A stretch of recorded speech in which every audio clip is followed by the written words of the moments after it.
ಅವ್ರಿಗೂ ಕೂಡ ವಕೀಲರ ಸಂಘದ ವತಿಯಿಂದ ಆತ್ಮೀಯ ಸ್ವಾಗತವನ್ನು ಬಯಸ್ತಾ ಇದ್ದಾರೆ. ಇನ್ನು ಕಾರಣಾಂತರಗಳಿಂದ ವಿವೇಕ್ ರೆಡ್ಡಿ ಅವರು ಅಲ್ಲಿ ಜನರಲ್ ಬಾಡಿ ಮೀಟಿಂಗ್ ಇರೋದ್ರಿಂದ ಅವರು ಕಾರಣಾಂತರಗಳಿಂದ ಬಂದಿಲ್ಲ, ಅವರು ಬರ್ತಾರೆ. ಅವ್ರಿಗೂ ಕೂಡ ವಕೀಲರ ಸಂಘದ ವತಿಯಿಂದ ಆತ್ಮೀಯ ಸ್ವಾಗತವನ್ನು ಬಯಸ್ತಾ ಇದ್ದಾರೆ. ಎಲ್ಲ ಹಿರಿಯ ಮತ್ತು ಕಿರಿಯ ವಕೀಲ ಬಂಧುಗಳಿಗೆ ನನ್ನ ವಕೀಲರ ಸಂಘದ ವತಿಯಿಂದ ಆತ್ಮೀಯ ಸ್ವಾಗತವನ್ನು ಬಯಸ್ತಾ, ಎಲ್ಲ ಕಾರ್ಯಕಾರಿ ಸಮಿತಿ ಸದಸ್ಯರುಗಳಿಗೂ ಕೂಡ ವಕೀಲರ ಸಂಘದ ವತಿಯಿಂದ ಆತ್ಮೀಯ ಸ್ವಾಗತವನ್ನು ಬಯಸ್ತಾ ಇದ್ದಾರೆ.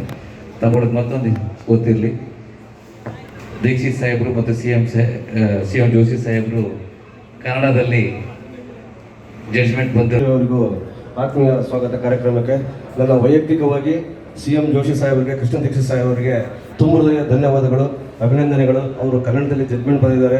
ಅದು ಬೇರೆ ಎಲ್ಲ ಜಸ್ಟಿಸ್ಗಳಿಗೂ ಒಂದು ಮಾರ್ಗದರ್ಶಕರಾಗಿ ಎಲ್ಲರೂ ಅದೇ ರೀತಿ ಬರೆದ್ರೆ ನಮ್ಮ ಕರ್ನಾಟಕದಲ್ಲಿ ಕನ್ನಡನ ಉಳಿಸೋದಕ್ಕೆ ಐತಲ್ಲ, ನಮ್ಮ ಸಾಹೇಬರು ತಕ್ಕಂಥ ಇದು ಬೇರೆಯವರಿಗೆಲ್ಲ ಆದಿಯಾಗಲಿ ಅಂತ ಹೇಳ್ಬಿಟ್ಟು ಹೇಳಿ ಅಭಿಲಾಷಿಸುತ್ತಾ ಈಗ ದೀಪ ಬೆಳಗರ ಮೂಲಕ ಕಾರ್ಯಕ್ರಮ ಉದ್ಘಾಟನೆ ಮಾಡಬೇಕಾಗಿ ಕೇಳ್ಕೊತೀವಿ.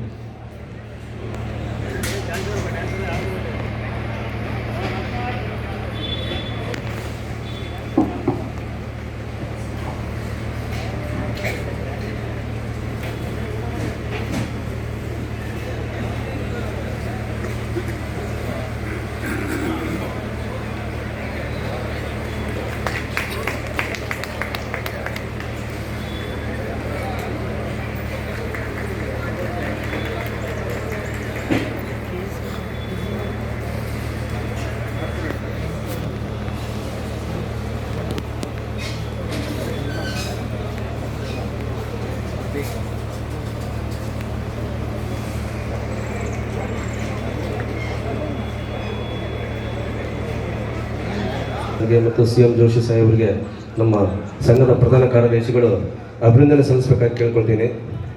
ಮೊದಲನೇದಾಗಿ ಕೃಷ್ಣ ದೀಕ್ಷಿತ್ ಸಾಹೇಬರಿಗೆ ನಮ್ಮ ಸಂಘದ ಪ್ರಧಾನ ಕಾರ್ಯದರ್ಶಿಗಳಿಂದ ಅಭಿನಂದನೆ.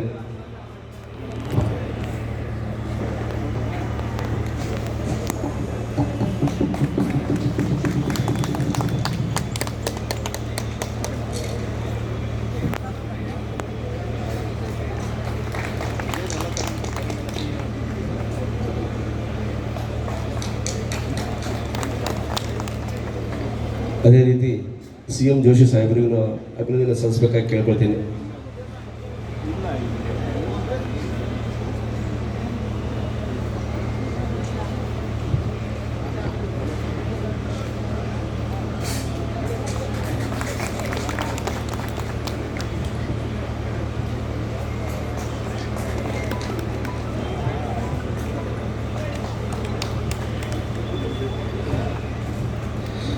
ನಮ್ಮ ಸಂಘದ ಆತಿಥ್ಯವನ್ನು ಸ್ವೀಕರಿಸತಕ್ಕಂಥ ಸಾಹೇಬರಿಗೆ ತುಂಬ ಧನ್ಯವಾದಗಳು. ಈಗ ಕಾರ್ಯಕ್ರಮವನ್ನು ಕುರಿತು ಎರಡು ಮಾತಾಡಬೇಕಾಗಿ ನಾನು ಕೃಷ್ಣ ದೀಕ್ಷಿತ್ ಸಾಹೇಬರನ್ನು ಕೇಳ್ಕೊಳ್ತೀನಿ.